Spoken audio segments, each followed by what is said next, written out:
Le libéralisme des années 20 a fini dans le mur de la crise financière, de la récession et du chômage. Celui de notre époque connaîtra-t-il le même sort? On doit aux chercheurs Jean-François Ponceau et Michel Rocca d'avoir montré que pour cela, 3 conditions doivent être réunies. Que les économistes dominants reconnaissent leurs erreurs, que les politiques économiques changent et qu'une alternative théorique se développe. Les économistes des années 30 ont bien pris la mesure de l'intensité de la crise qui se déroulait sous leurs yeux.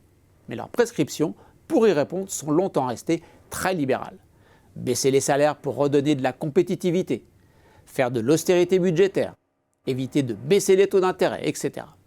Une séquence que l'on connaît bien, nous avons connu la même. Il a fallu attendre l'après-guerre pour que ces erreurs soient reconnues. Plus près de nous, prenez l'américain Eugene Fama. Reconnu par ses pairs, l'une de ses conclusions phares était que les bulles financières étaient impossibles.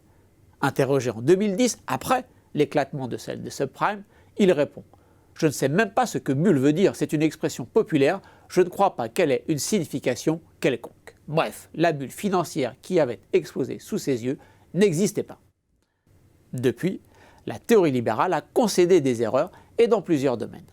Olivier Blanchard, l'ancien économiste en chef du Fonds monétaire international, a reconnu que les politiques d'austérité budgétaire provoquaient des effets négatifs sur les économies bien plus forts que prévu.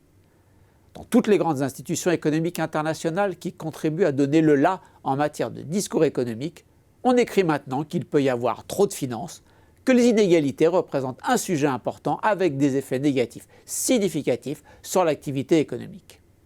Sur la mondialisation, Paul Krugman reconnaît que les économistes sont passés à côté d'une montée bien plus importante que prévu des importations en provenance des pays émergents, avec des effets sur l'emploi local forts et persistants, ce que nombre d'études empiriques sont venues confirmer.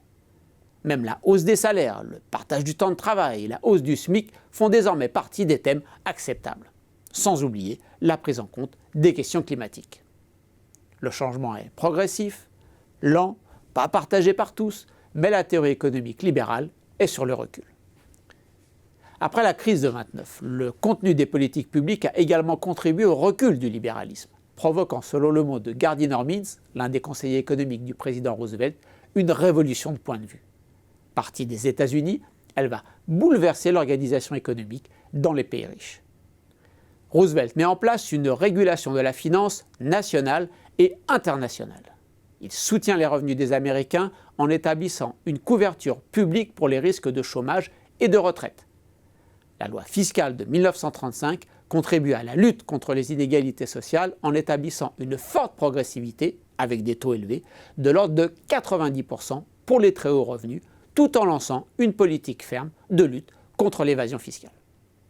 On peut multiplier les exemples. Soulignons non seulement la réactivité de Roosevelt à la crise, mais sa volonté politique et sa capacité tactique à mettre en œuvre ces réformes révolutionnaires par rapport à la doxa libérale qui dominait les États-Unis des années 20.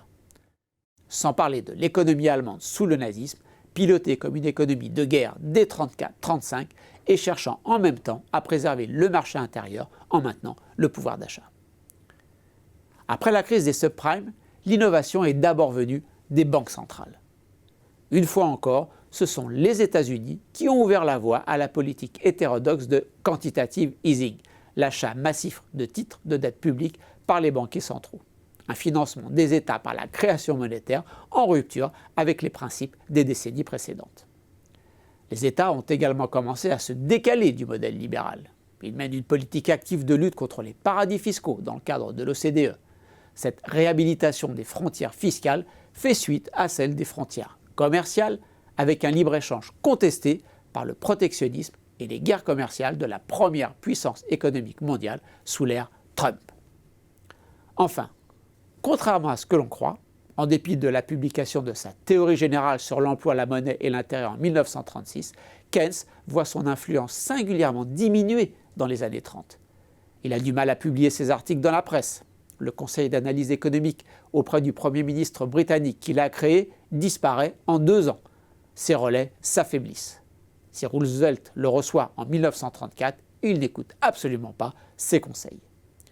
L'idée que l'économie peut évoluer durablement en sous-emploi, que l'État doit relancer l'investissement, qu'il faut réguler la finance, etc. Bref, le keynésianisme deviendra la nouvelle doxa universitaire et des politiques économiques après la mort de Keynes en 1946. Mais il avait semé les graines théoriques qui ont permis à la fleur de pousser. Aujourd'hui, on voit mal où se trouvent les bourgeons d'une nouvelle approche. Les économistes stars comme Paul Krugman, Joseph Stiglitz ou Danny Rodrik modifient les hypothèses de l'approche dominante pour conclure à la nécessaire régulation des marchés, mais ils restent dans son cadre. La grande majorité des économistes délaissent la réflexion théorique pour investir les bases de données, à tel point que, selon la chercheuse Anne-Laure Delatte, pour un économiste de la nouvelle génération, je cite, « le travail est probablement de coder la moitié de son temps ». Les réflexions sur le Green New Deal, un New Deal vert mêlant questions économiques, écologiques et sociales, ouvrent une nouvelle façon d'appréhender les choses, mais on est loin d'une alternative construite.